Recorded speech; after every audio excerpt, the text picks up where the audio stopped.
Green spaces across cities and towns are increasing in value and importance. Woodlands not only absorb pollution, but also store water to reduce flooding. Since 2014, one group in York has made it their mission to look after their local bit of greenery. I've always had an interest in wildlife and nature, and because we live so close to this area, it was quite unkempt.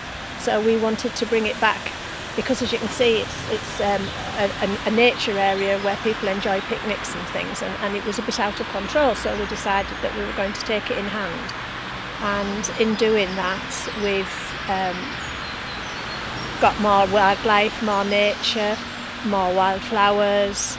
People are actually enjoying the area, coming down with families. It's great to see families on a Sunday or a weekend having picnics down here and actually enjoying the area. Community Action for Nature took on the stretch of land next to the River Foss from the Joseph Rowntree Foundation, and since then have done a number of things for biodiversity.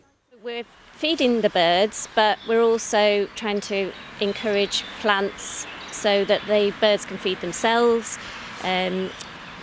There's lots of, we've taken out some plants, some plants can be very invasive, like the balsam, so we're pulling that out. We've wanted to encourage the orange-tipped butterfly, so we've been planting and encouraging wildflowers that is their food source. We've been planting tansy plants with the hope that we'll get tansy beetles. If we plant them we have to plant them at regular intervals so the pollinators can move easily from one place to another. So yeah, I think the wildlife corridor aspect is very important, that wildlife can move easily, safely from one place to another. But it's not just about helping the local wildlife. The group has also been a benefit to those who volunteer. It's good for you, it's good for the social life. We've got a really good group of volunteers that we do social events with, and it helps people with their general well-being, I suppose. You know, we have people that have got various health issues, possibly depression and such like, and to be involved in a group and get out into the fresh air, we feel, and they feel, it's beneficial. We've had quite a lot of good feedback in that respect. As well as present maintenance of the space, the group is keen for future generations to benefit from the outdoors. It's very important.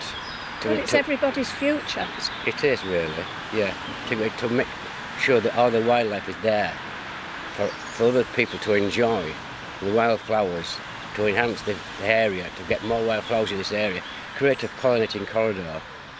Fantastic. We try to involve children, and we're involved in the school in the village, and we've also been involved in our grandchildren's school in Goole, because we need to tell children as they're younger about looking after the planet, looking after the green space, taking care of litter, etc., and just being more responsible. From planting wildflowers to encouraging wildlife and a greater biodiversity, Community Action for Nature isn't just looking after green spaces today, but hoping to maintain them for generations of tomorrow. York Atkinson, that's TV.